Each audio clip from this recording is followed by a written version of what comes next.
Arab Saudi, MBS singkirkan Wahabi dan mendorong peradaban Arab. Tersebar di media, putra mahkota Kerajaan Arab Saudi, Pangeran Muhammad bin Salman atau MBS, yang secara tegas menyatakan bahwa ajaran Wahabi tidak perlu diikuti lagi. Dia menyatakan dalam sebuah acara wawancara televisi yang dipandu oleh Abdullah Al-Mudaifer yang menyentak Arab Saudi, sekaligus menyejukkan bagi warga Saudi yang menginginkan perubahan kehidupan sosial dan kenegaraan terkait dengan hak asasi manusia dan hak perempuan. Bin Salman memberikan jawaban jelas ketika ditanyakan tentang ajaran Wahabi.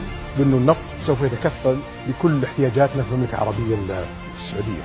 Ketika kita berkomitmen untuk mengikuti ajaran ideologi tertentu atau cendekiawan tertentu, ini berarti kita mendewakan manusia. Bin Salman menambahkan, tidak ada aliran pemikiran yang tetap dan tidak ada orang yang sempurna. Kita harus terlibat dalam interpretasi teks-teks Al-Quran yang berkelanjutan dan hal yang sama berlaku tradisi-tradisi yang diajarkan Nabi. Lebih lanjut, MBS memberikan pencerahan yang sangat jelas tentang Al-Quran dan tradisi yang diajarkan Nabi sebagai pedoman yang mengedepankan kemanusiaan. MBS menyatakan bahwa dunia mengikuti hukum yang jelas yang mengatur kehidupan manusia.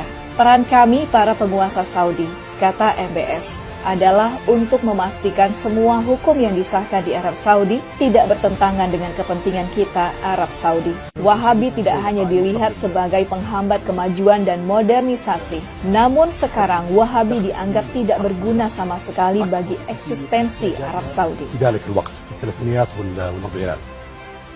Kegelisahan Arab Saudi terhadap Wahabi dipicu oleh 3 kegelisahan. Pertama, hilangnya peradaban asli Arabia dengan berbagai fatwa Wahabi yang bertentangan dengan kemanusiaan. Kedua, oleh geopolitik internasional yang tidak lagi membutuhkan Wahabi. Ketiga, modernisasi dan internet yang mengubah pandangan warga Saudi sebagai warga negara. Khalid Al-Dakhil, sejarawan dan intelektual Arab Saudi menyebut dengan jelas, Wahabi mengajarkan orang Saudi menjauhi sejarah negara yang jauh lebih besar dari sekedar Wahabi. Khalid Al-Dakhil dalam podcast bersama Abdurrahman Abu Mali menyatakan, kita belum belajar sejarah negara kita Arab Saudi. Kita hanya diajarkan kata-kata penulis sejarah ajaran Wahabisme, Ibnu Ghanam dan Ibnu Bashar. Dan sampai sekarang kita masih menjalaninya. 6 يناير أشبعوه الأمريكان كثير من الكلام، كلامهم صراحة ما قيل في الإعلام الأمريكي 6 يناير في الولايات المتحدة. أنت تقصد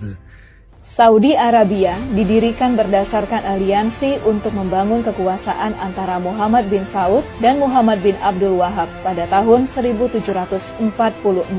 Bin Saud mendapatkan kekuasaan sebagai Raja Jazirah Arab. Muhammad bin Abdul Wahab menjadi juru stempel legitimasi kekuasaan bin Saud dengan menggunakan isu agama. Sejak saat itu, Saudi Arabia dan ajaran Wahabi menjadi satu kesatuan.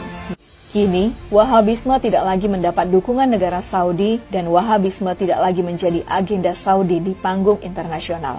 Di dalam negeri Saudi, Wahabisme kehilangan seluruh kekuatan ideologi dan politiknya karena polisi syariah yang sangat menakutkan dan kejam telah dibubarkan.